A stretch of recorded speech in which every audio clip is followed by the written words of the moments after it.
Alors, est-ce qu'on est en live? Oui, je crois.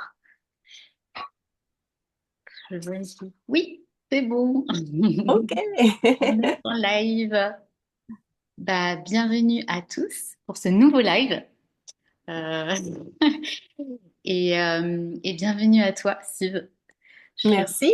ravie de t'accueillir. Déjà dans ce sommet Enfer et Paradis, je suis ravie que tu sois là.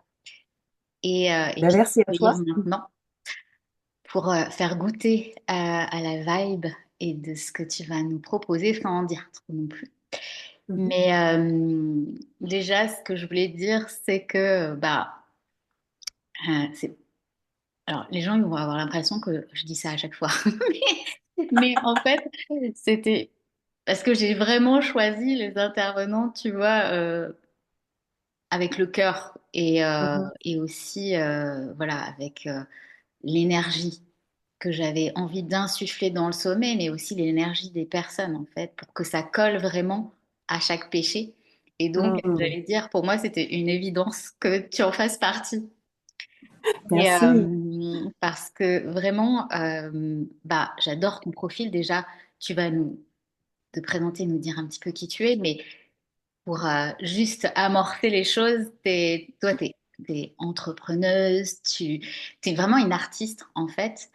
Et tu danses le buto, tu es aussi la fondatrice du body storytelling. Alors ça, tu vas nous en toucher deux mots quand même. Mhm. De ce que j'ai compris, voilà, tu as, vraiment cette incarnation aussi des contradictions de la vie, de la liberté d'être soi. Et le truc de dingue, c'est que tu vis au Japon. Et oui. Donc, même si là, tout de suite, tu n'es pas au Japon, tu es Là, à je suis Bali. à Bali. Mais tu vis au Japon. Donc, waouh, quand même, c'est déjà ça nous fait voyager, ça nous fait rêver. Mhm. Donc, est-ce que tu veux et alors je t'ai choisi et en fait, je t'avais donné enfin, je crois que je t'avais donné le choix entre deux péchés, il me semble. Finalement, on s'est Mhm. arrêté sur la paresse Mhm. et tu vas insuffler le silence fertile.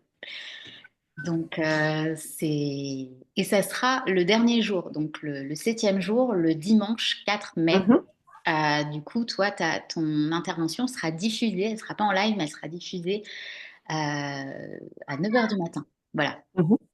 Donc, voilà, c'était important que je donne cette information.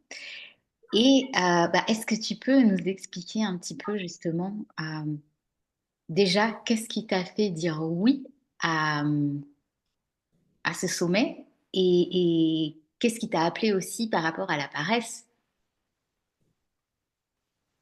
En fait, je me suis pas posé la question pour le sommet. Quand tu m'as demandé, ça paraissait tellement une évidence, comme si, c'est bizarre maintenant que j'y repense, comme si en fait, je le savais déjà. Et en fait, je savais pas du tout, je connaissais pas du tout ton sommet. J'en avais pas entendu parler, mais en fait, quand tu m'as demandé, c'était comme si, bah oui, en fait, je le sais déjà et enfin, elle me demande, quoi. Euh, J'adore. Comme si j'étais dans un autre temps et que je regardais, je dis, bah oui, enfin, elle m'a demandé. Mais je sais déjà que je vais y participer. Donc, en fait, je me suis même pas posé la question. C'était, bah oui, c'est une évidence. Hmm, ok. Et Et la paresse,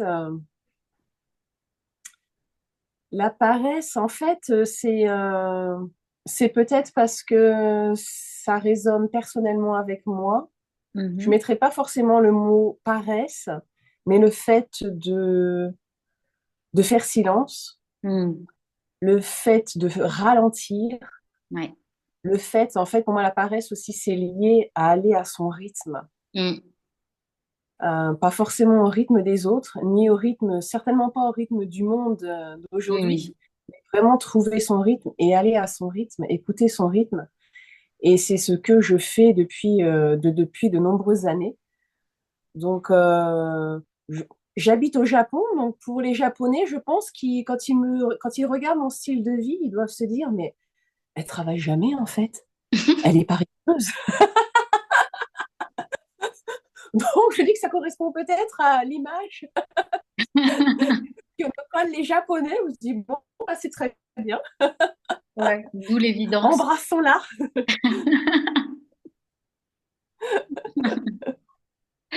Ouais, j'imagine que c'est pas du tout le même rythme, ça c'est sûr. Déjà la culture, le rythme, enfin voilà, c'est une autre planète quoi.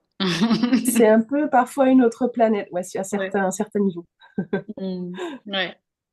Et ce qui est intéressant, c'est que à travers aussi l'expérience que tu vas nous faire vivre, c'est qu'on va aller vraiment du coup bousculer aussi cette idée reçue qu'on peut avoir de la paresse. Euh, Parce que pour moi, c'est bah, la paresse, elle est fertile. Mhm. Euh, et, et en fait, on nous a rarement dit, et dans nos sociétés où tout va vite, comme tu l'as évoqué, le fait de ralentir, c'est un peu comme si on était fainéant. Mais pour moi, Tout à fait. c'est super, c'est capital même d'écouter son corps, son rythme, comme tu le disais, les cycles. Euh, et finalement, il y a cette croyance, et là je parle aussi par rapport aux femmes et au monde de l'entrepreneuriat, c'est que on peut avoir cette croyance que justement ralentir, c'est ne pas être assez ambitieux en fait, ne pas être Oui. assez ambitieuse. Et, Mm. Ou ne et pas être assez productif. oui, Ou... c'est ça, Mm. exactement. Et donc, à travers aussi ben, cette journée dédiée à la paresse, et notamment ben, ce que tu vas nous faire vivre toi, le fait de ralentir pour s'entendre, pour s'écouter, bah, c'est vraiment comment on va rendre cette paresse, bah, elle va devenir une médecine sacrée du ralentissement, en fait. Donc, pas la version canapé chips, Non, mais non. vraiment, vraiment la version bah, faire en sorte que être vraiment bah, dans le silence, dans l'espace, dans l'écoute, parce que justement, c'est dans cet espace-là aussi que notre vérité, elle surgit, en fait, que notre corps, il va nous parler. Mais tout à fait. Ouais. Donc il y avait Puis en ça. fait, pour moi, c'est un peu notre état naturel, Mm, euh, mais un état naturel qui ne doit pas être constant.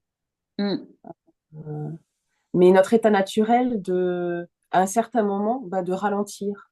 mhm, Quand on regarde la nature, il y a les quatre saisons, il y a l'hiver qui pourrait être la paresse où on ralentit, on écoute. mm, En Asie du Sud-Est, ça peut être la saison sèche où mm. justement il se passe beaucoup moins de choses. Les animaux, ils hibernent pendant l'hiver. Le cycle de la femme. Donc en fait, ça fait partie vraiment du cycle naturel, d'un état naturel. Mais Ouais, on a oublié ce cycle naturel, on a oublié cet état naturel où maintenant il faut toujours faire, produire, produire, produire. Et, euh, et on a oublié que de temps en temps, il est absolument essentiel d'appuyer sur le bouton pause, ouais, ralentissement. Mais comme tu dis, c'est tellement important de créer cet espace où on peut enfin s'entendre, écouter, mm, se comprendre, et puis à partir de ce vide, eh bien, on va créer quelque chose. ouais. Mais si on remplit, il n'y a plus d'espace pour créer quelque chose de nouveau. Donc c'est vrai qu'il faut ralentir, écouter, faire du ménage, être présent en fait. Pour moi, la paresse, c'est Mm, vraiment associé à être super présent, juste là maintenant. Qu'est-ce qui se passe? Qu'est-ce qui se passe dans mon corps? Qu'est-ce que mon corps veut dire? Et à mm. partir de là, c'est l'explosion créative. C'est ça, c'est ça. C'est un ressourcement en fait. C'est un espace de ressourcement, de Tout à fait, une contemplation. réorganisation, ressourcement, clarté. euh, voilà, on peut dire espace de vie qui devient créateur on y met les mots qu'on veut. Ça peut être, Mm. des fois, on a besoin de se ressourcer, des fois, on a besoin de réorganiser des choses, des Mm. fois, on a besoin d'avoir de la clarté. Et c'est dans cet espace de paresse où on est dans un état un peu entre, en fait, Mm. où on simplifie les choses. Pour moi, la paresse aussi, je Mm. l'associe à cette simplicité. On enlève tout ce qui est superflu et on revient vraiment à ce qui est essentiel, Oui.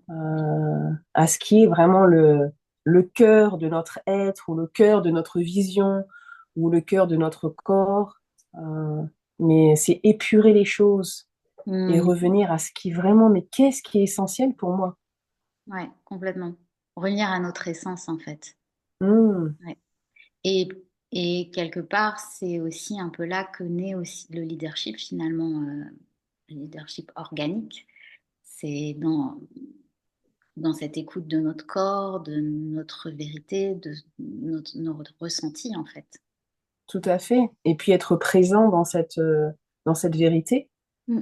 Euh, donc, de temps en temps, c'est vrai, ben, ralentir, prendre le temps de ralentir, d'écouter, de faire le ménage, et hop, on repart, quoi. On repart avec une puissance et un savoir et un pouvoir qui est de plus en plus profond. À chaque fois, on rajoute des couches, en fait. Ouais. Mm. Et même une clarté. Parce que tu vois, moi, ça me rappelle une histoire euh, par rapport à ma propre expérience. Quand je vivais en Inde, donc à ce moment-là, je travaillais dans le design, j'avais une marque de vêtements. Mhm. Et en fait, j'avais tellement la tête dans le guidon, voilà, c'était un rythme effréné. Je n'étais pas du tout voilà, je ne pratiquais pas le yoga, je ne méditais pas. Enfin, voilà, j'étais en dehors, j'étais quasiment en dehors de mon corps, quoi. Et je n'avais pas du tout conscience de qui j'étais, en fait. Mhm, mhm. Et à un moment donné, en fait, je me suis tellement perdue, en fait, j'étais tellement... ça a fait, je me suis dit, stop, Et stop. ouais. Et j'ai pris la décision de partir faire une vipassana, une méditation vipassana. Tu En connais mode silencieux, c'est ça? exactement. Donc c'est pour ça que j'en parle aussi là. C'est 10 jours Mhm. en silence, où vraiment, mais par contre, on ne parle pas du tout, on n'a plus de téléphone, même pas un bouquin, n'interagit pas avec les autres et on médite toute la journée. Il y a des enseignements, mais la plupart du temps, on médite en fait. Et je n'avais jamais médité de ma vie, en fait. Mais ça a été vraiment l'appel du silence, tu sais. Je me suis dit, en Mhm. fait, là, il y a vraiment, il y a du brouhaha à l'extérieur, il y a du brouhaha à l'intérieur. Je savais même plus ce que je voulais, Mhm. enfin, quels étaient mes désirs, ce qu'il fallait que je fasse, etc. Et je suis partie faire cette retraite, en fait, et tout le monde autour de moi me disait, mais t'es folle, non, mais elle a perdu la tête. J'avais jamais, enfin, je savais même pas ce que c'était. Je pense, heureusement, j'y suis allée un peu, voilà, comme ça, sur un coup de tête, et je savais que c'était ce dont j'avais besoin, mais je me suis même pas Mhm. renseignée outre mesure, parce que je pense que sinon, je n'y serais pas allée. J'avais Je vraiment comprends su tout ce à qui fait. m'attendait. Et pour J'ai moi, vécu la même histoire. Ma première ah retraite de oui. Vipassana, c'était ça. J'ai vu sur le site internet silence. Ah, j'ai pas cherché autre chose. Je me suis dit, c'est bon. Non, mais c'est ça, c'était vraiment un appel, tu vois. Et quand Euh, j'y suis allée, alors le deuxième jour, c'était difficile, j'avoue, mais finalement, en fait, ça a été un nettoyage euh, hmm, incroyable. C'est-à-dire que hmm, ben, en fait, je me suis reconnectée, c'était simple, je me suis reconnectée à ma respiration, à mon corps, bah, à la vie, en fait, hein, parce que ouais, j'avais ouais, ouais. simplement oublié que j'étais humaine et que que j'étais pas une machine. Et en fait, bah, ça a recentré les choses. C'est comme si ça m'avait recadré, tu vois. Hmm, Euh, c- Comme tu as fait des Vipassana, tu sais ce dont je parle et ça parlera peut-être à d'autres aussi qui sont là et qui vont voir ce live. Donc, mais en tout cas, c'est pour ça aussi que je trouve cette paresse, enfin, voilà, moi je l'ai mis sous la catégorie paresse, mais pour moi c'est tellement précieux de Mm. s'octroyer justement ce moment pause. Et parce qu'après, tous mes sens ont été mais décuplés. C'est-à-dire quand je suis Ouais. sortie de là, j'entendais tout, je voyais tout, je sentais tout. Bon, alors en Inde, et parfois, il y a des trucs que j'avais plus envie de, pas envie de sentir, mais je sentais tout, j'entends. Enfin, c'était assez dingue. Je me suis dit, waouh, mais c'est, Mm. enfin, l'être humain est quand même génial. Tu vois, on est dans ce corps-là et puis avec toutes ces capacités et en Tout fait, à fait. on n'y prête même pas attention. Et ouais, Et- ouais, ouais, on est tellement bousculé, pressurisé Hmm, euh, par tout aussi tous les stimuli qu'il y a autour de nous que on n'arrive plus à voir, ni à hmm, entendre, ni à sentir quoi que ce soit. hmm, Et, et quand on ralentit, souvent, tu sais, alors j'ai une entreprise de dîner traiteur qui fonctionne seulement en hiver. Et c'est vrai qu'au moment de Noël et Nouvel An, c'est vraiment le gros rush. hmm, Et des fois, je peux rentrer dans ce mode hmm. panique à bord, 30 millions de choses à faire, 30 millions de choses à penser. Et là, je me dis, j'ai pas le temps d'aller marcher, j'ai pas le temps Hmm. de rien faire. Et c'est justement à ce moment-là, en fait, qu'il faut prendre le temps, que je dois prendre le temps. Et en fait, je me suis rendu compte que plus je ralentis, plus en fait, je m'octroie du temps. Hmm. Et ça paraît contradictoire, mais en fait, quand je vais marcher et marcher lentement, bah, le temps, c'est comme si le temps s'arrêtait, Hmm. le temps aussi ralentissait, et que dans cette poche de silence et de lenteur, il y a toutes les choses qui se remettaient en place, tous les Hmm. essentiels, tout ce qui est pas, tout ce dont, hop, hop, on peut mettre ça de côté. Et après, et ben en fait, tu peux aller droit à ce que tu dois faire, tu peux prendre une décision rapidement, tu as beaucoup plus de vitalité. C'est Hmm. vraiment, c'est une, voilà, c'est t'as arrêté le temps et ça t'a donné beaucoup plus de temps. Donc Ouais. ralentir, c'est pour moi un moyen contradictoire mais si précieux de se donner beaucoup plus de temps. Hmm, hmm, hmm. Ouais.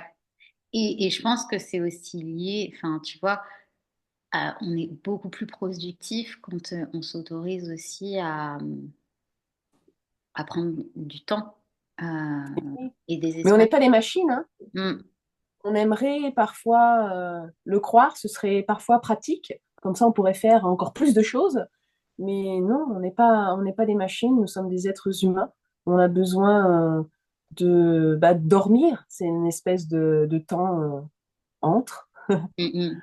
On a besoin, même dans la journée, de ces temps où voilà, on installe le rien, on installe le ralenti, le silence, et puis après on repart, quoi. Ouais, C'est, on a besoin d'être. ouais, complètement, Mm. complètement. Et franchement, je suis ravie que voilà, ben, que, que tu nous guides dans ce portail justement un peu à contre-courant, parce que je trouve que toi, tu incarnes ça vraiment à la perfection, quoi. Même si j'aime pas ce mot perfection, mais justement, tu vois, une femme qui j'ai envie de dire, ne court après rien. Parce que justement, et c'est vraiment ça que j'ai envie de transmettre, tu vois, qu'on va transmettre à travers ton, ton partage, c'est parce que finalement, on est le centre Mm. de comprendre ça. C'est que, ouais, c'est ça, c'est qu'on est le centre. Et que aussi, surtout quand on est présent, et ben ce moment présent, il est juste parfait. Hmm, Il est déjà parfait. hmm, On n'a pas besoin de faire autre chose, on n'a pas besoin de rajouter autre chose, on n'a pas besoin de fixer, de contrôler, de hmm, montrer ou de cacher. hmm, Là, juste là, bah, tout est parfait. hmm. C'est ça aussi, je pense, la paresse, c'est se souvenir que, ah, right now, juste là maintenant, eh ben, c'est parfait. Ouais, Et de temps en déjà temps, de là. s'en rappeler, ça fait du bien. Tellement. Mm, mm. Ben, merci pour, euh, pour tes mots et puis j'ai hâte de vivre ça Moi aussi. à tes côtés. Je sais que ça va être, ouais, ça va être un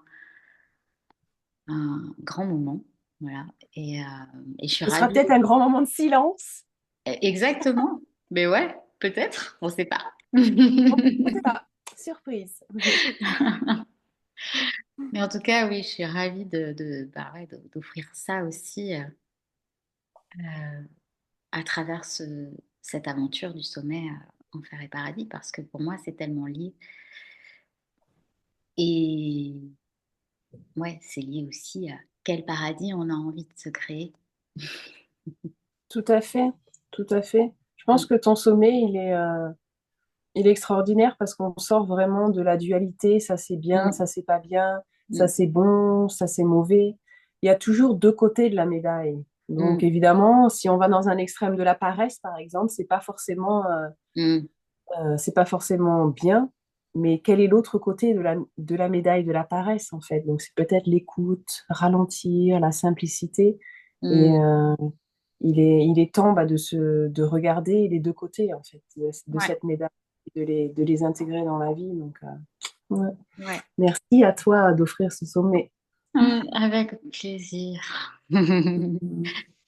Bah, j'ai envie de te dire à très bientôt, du coup. À très bientôt, exactement.